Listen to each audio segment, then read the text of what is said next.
Mr. Moderator, and honorable members of the Catalan National Assembly, I bring you greetings from UNPO, and I also bring you greetings from my country, the Republic of Somaliland.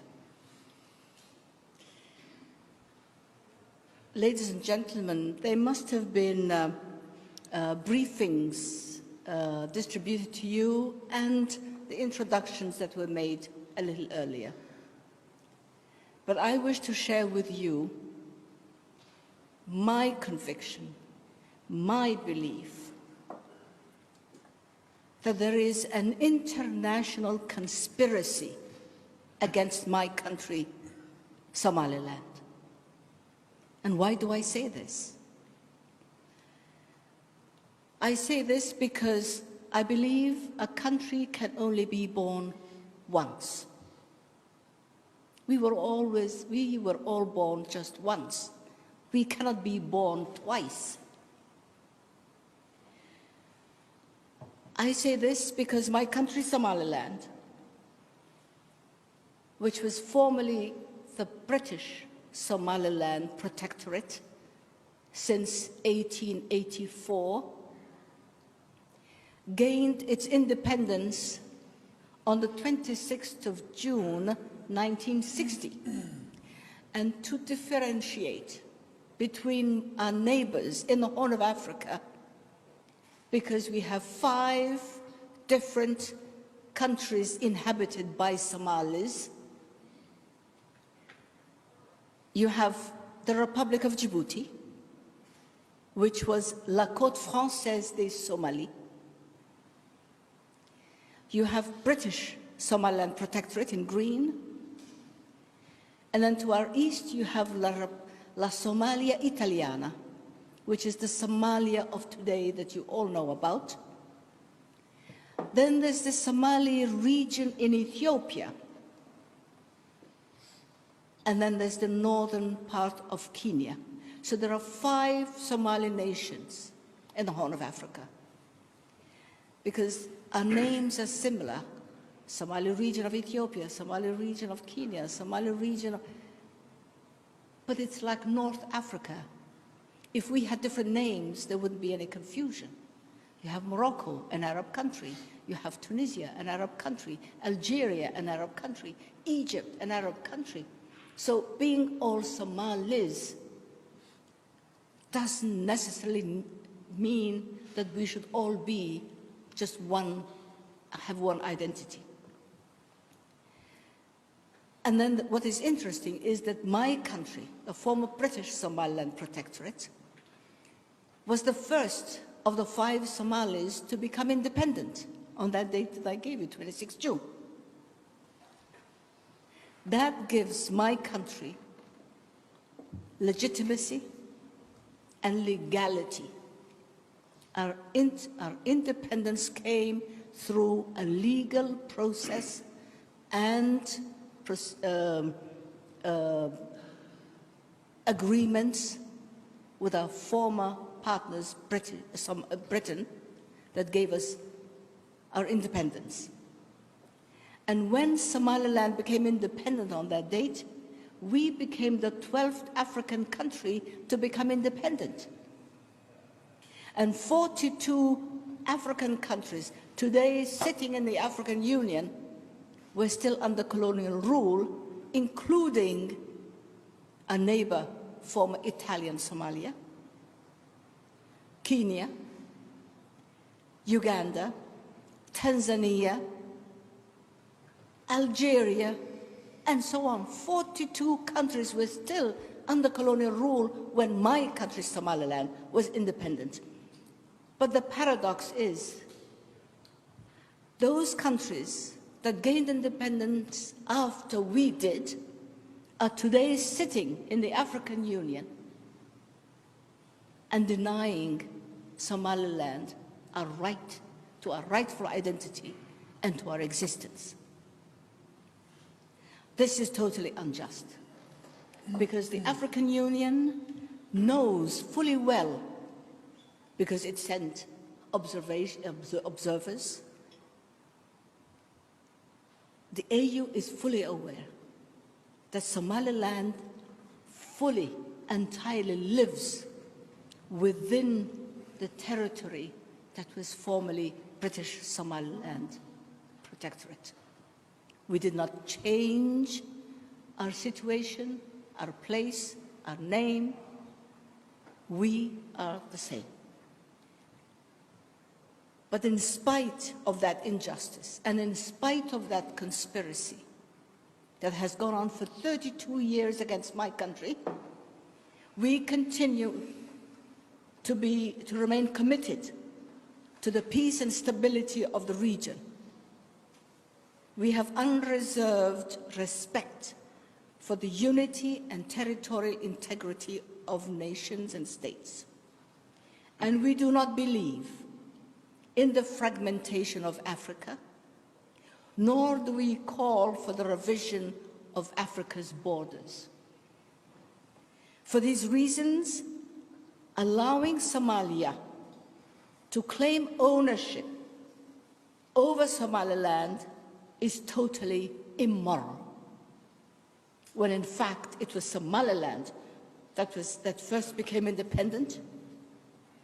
It was Somaliland that secured membership with the United Nations before we united with Somalia. It is Somaliland that has been living within its internationally defined borders. And it is Somaliland that has been stable and peaceful for the past 32 years. When Somalia, entity of being the most unstable and failed state. We therefore claim full ownership of our name, our identity, our language, our culture, our tradition, and of course, our sovereignty. Ladies and gentlemen, withdrawing from a failed union with Somalia, and we withdrew from that failed state when we had a war. In that picture, you will see tanks. Our country was littered with military hardware, MiGs and tanks and cannons. And what do cannons do? There's horrible massacres, there's pictures.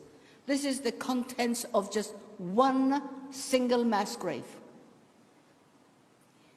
And it contains the remains of children, of babies, 2 and 3 and 5-year-olds. The skulls are so small that many of them disintegrated. What is the military value of putting children into mass graves? I guess somebody needed to do that, and I can't understand why. We are not, Somalia does not make us the first independent African country to have entered into a voluntary union with another and then withdrawn from that union intact. Egypt and Syria have done so. Senegal and Gambia, and Senegal and Mali, all have done likewise, but have never been punished for going into a union, nor for withdrawing from it. But Somaliland has been punished for 32 years. In that picture, you will see a hospital. Who bombs hospitals? Who bombs homes and civilian dwellings?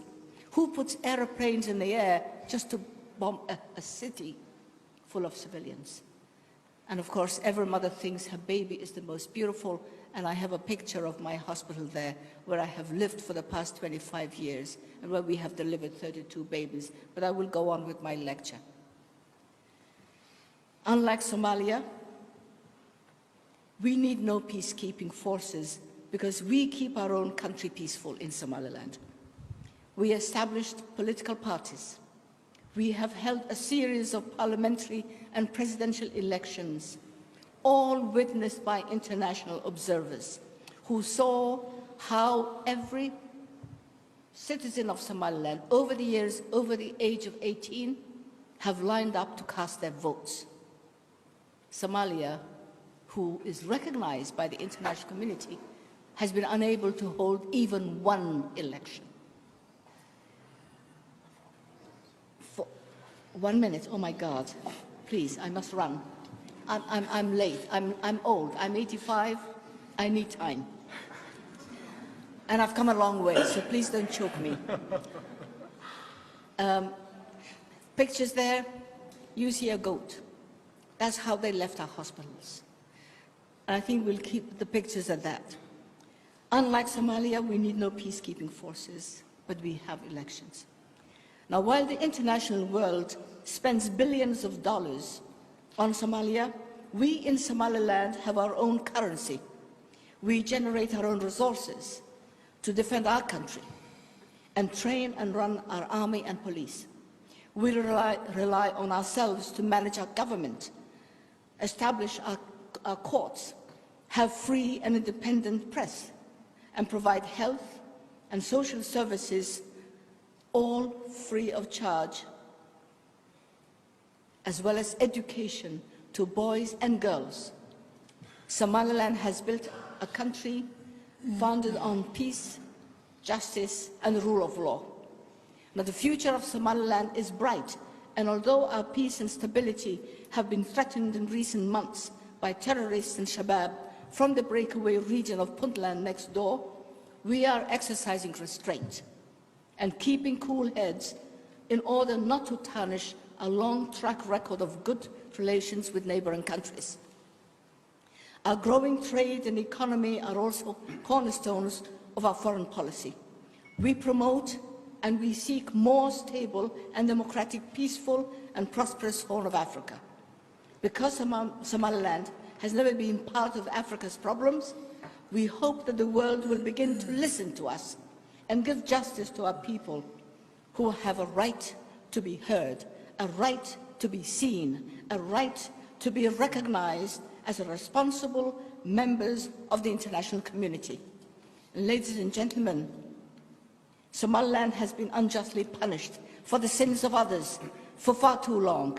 For reasons unknown to us, Somalia, who has been the cause of our destruction, has been given the authority to represent us, when in fact we separated from Somalia far longer than we have been united. And where, we wonder, in the world, has the aggressor ever been given the authority to represent the victim? The world should see that Somaliland has the political maturity and the wisdom that the world needs to help bring peace to neighboring Somalia. The world needs Somaliland to be part of that, of the nations who are genuinely searching for solutions to the problems of Somalia. Somaliland is willing and ready for that responsibility. The case of Somaliland must be given a hearing and its day in court, so that at last peace will prevail, because there is no reunification ever possible between Somaliland and Somalia. Just as we have done all along, we in Somaliland continue to extend a hand of friendship to Somalia, to initiate serious dialogue, to find a peaceful solution to our differences, so that our people may serious dialogue, to find a peaceful solution to our differences, so that our people may at last find peace and stability on our common border, on both sides of our common border. If we had peace, we could join our efforts to address our common problems caused by drought, food insecurity, and malnutrition, and our resources would become better used to prevent and treat the diseases that are killing our people. If peace is found, we would better educate our youth, create jobs for them, and prevent them from being trafficked to Europe and beyond, only to drown in foreign seas or in foreign prisons. Ladies and gentlemen, I sincerely hope and pray that wisdom will prevail soon, so that peace and stability may one day return to the Horn of Africa. And thank you for your attention and your hospitality. Thank you.